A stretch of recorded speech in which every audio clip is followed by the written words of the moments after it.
Hello students, good afternoon. Myself Shashi Rai from Green Manglins School. As you already know, in political science class 12th, we were discussing the chapter international organization. In this chapter, we were talking about what were the focus, what were the agenda, what was the motive, what was the goal, what was the aim of founding such international organization. What is the need to have these international organization? In this situation, we read that these international organization try to somehow pacify the situation or try to control the situations or tension between different countries. Also, they help in situation of conflict between two countries. In this chapter, we will talking about UN, the foundation of UN, which is being successor of League of Nations. And right now, 193 countries are the members of United Nations. And after that, we will read some further topic. Let's switch to that topic.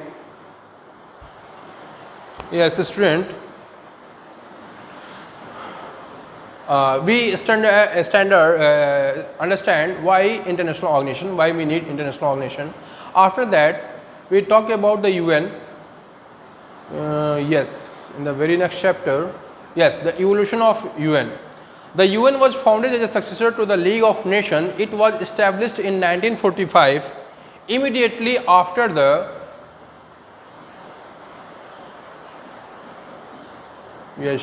after the Second World War. Now we will talk about the UN, its structure, and what are the different organs of United Nations.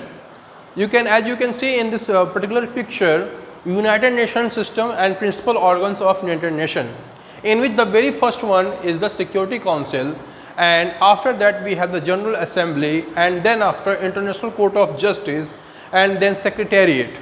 These are the most you can say famous bodies of and organs of United Nations.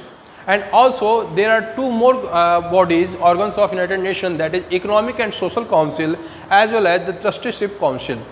We will discuss in this particular class that what are these bodies, these organs of United Nations, and what they actually do.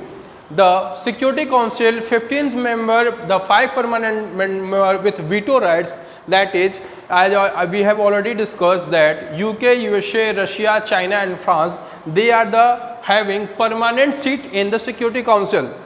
Why they were having permanent seat?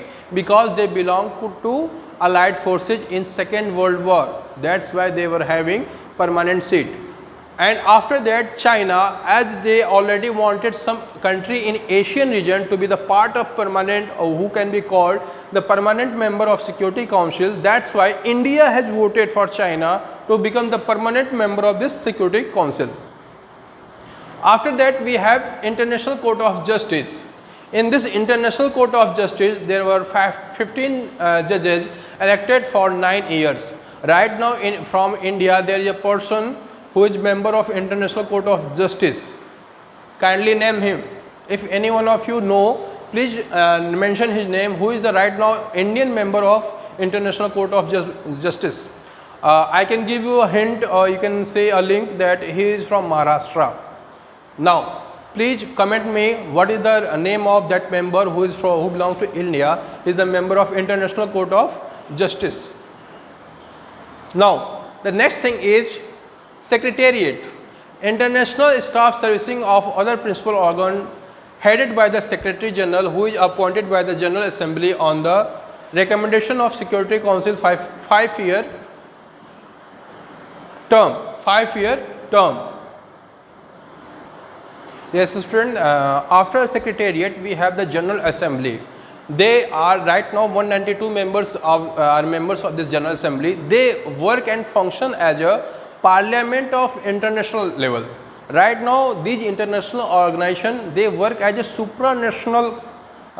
They work on the concept of supranational. So these international organizations should have something like legislature.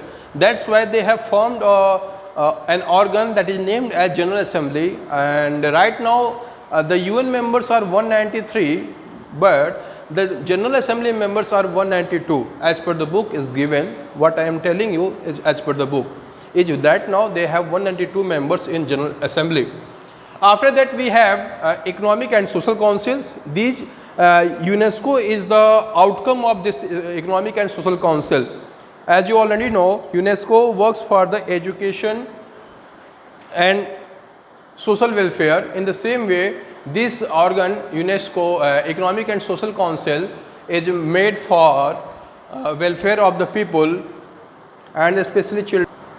And the last but not the least is the Trusteeship Council. This was formed, suspended on 1 November 1994 with the independence of Palau and the last UN territory. So this Trusteeship Council is not having any particular function right now. This has been amended and suspended in 1994, but earlier this was the part of United Nations. After that, let's see.